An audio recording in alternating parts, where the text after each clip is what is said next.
This morning on today's 101, selling your home in a tough real estate market. Sometimes you simply have no choice whether you're taking a new job or you just can no longer afford the home that you have. Well, our real estate expert Barbara Corcoran says there are some secrets to getting the most money for your property. Even now, Barbara, good morning to you. Good morning, Meredith. Before we get to those, let's talk about the mistakes that people make when they go to sell their home. Number one, you say, is making small price reductions again and again. Why is that a mistake? When you reduce your price by the inch, just a little each week or a little each month, you're really in the same position as someone chasing the tide that's going out. If prices are coming down in your neighborhood and you keep reducing your price by the inch, you never catch up to what the real value is. You're better off slashing the price a full 10% in one step.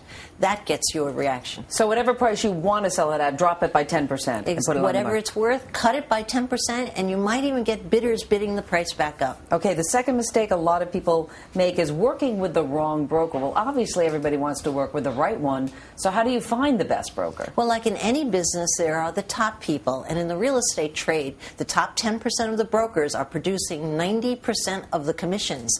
So if you have a house you're serious about selling, you want to be with those top brokers, and the easiest way to find those brokers is to simply go into your local brokerage office and ask the sales manager who their top 5 brokers are and interview those brokers and decide who you're going to give your house to. Okay, another mistake is waiting to sell your home. And this, to me, didn't make sense because the market is so bad now, I would think it would make sense to wait.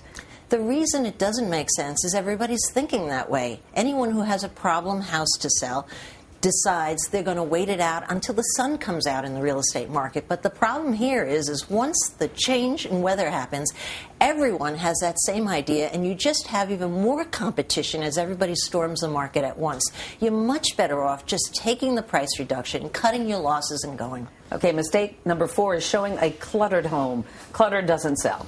Cluttered is never good anyway, but when you're trying to sell a house, buyers can't see through clutter. They can't see the size of your house, and it stands in the way of the sale. And finally, it's not taking the first bid. You say people should take the first bid. Don't wait for something better. It might not come along. Well, 2 out of 3 bids are always the best bid. I didn't say that right, excuse me. The first bid 2 out of 3 times is the best bid.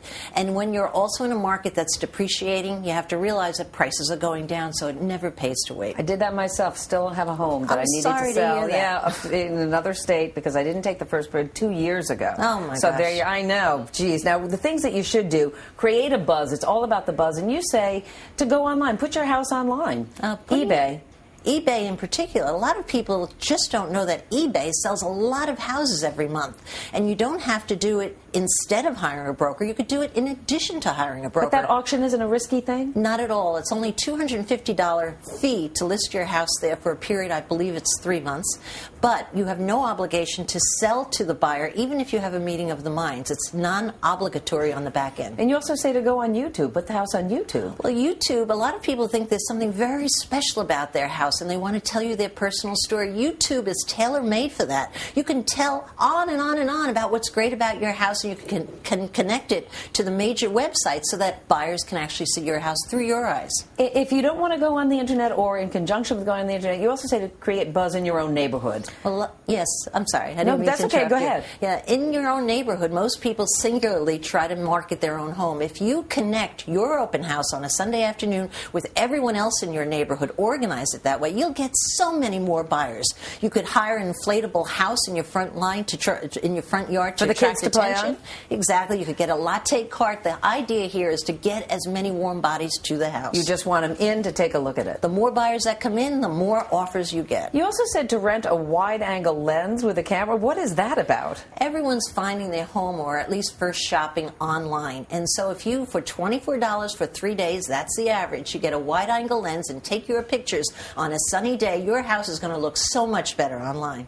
And finally, you say to offer any buyer a financial goodie bag. What does that mean? What would be in that goodie bag? You could put in the goodie bag whatever the heck you want, but the idea is that buyers today need a little push to get over that threshold. So you can offer to pay taxes, prepaid taxes for a year, closing costs. You could offer lawn services, maid services for a year, whatever is suitable for your neighborhood, so buyers say, I'm getting something extra. And you've actually seen this work, right? I've seen it work again and again because it's a hesitant market right now, and buyers just need to have the deal sweetened. All right, Barbara Corcoran, thanks My very pleasure. much. If you need to dump your house, good advice.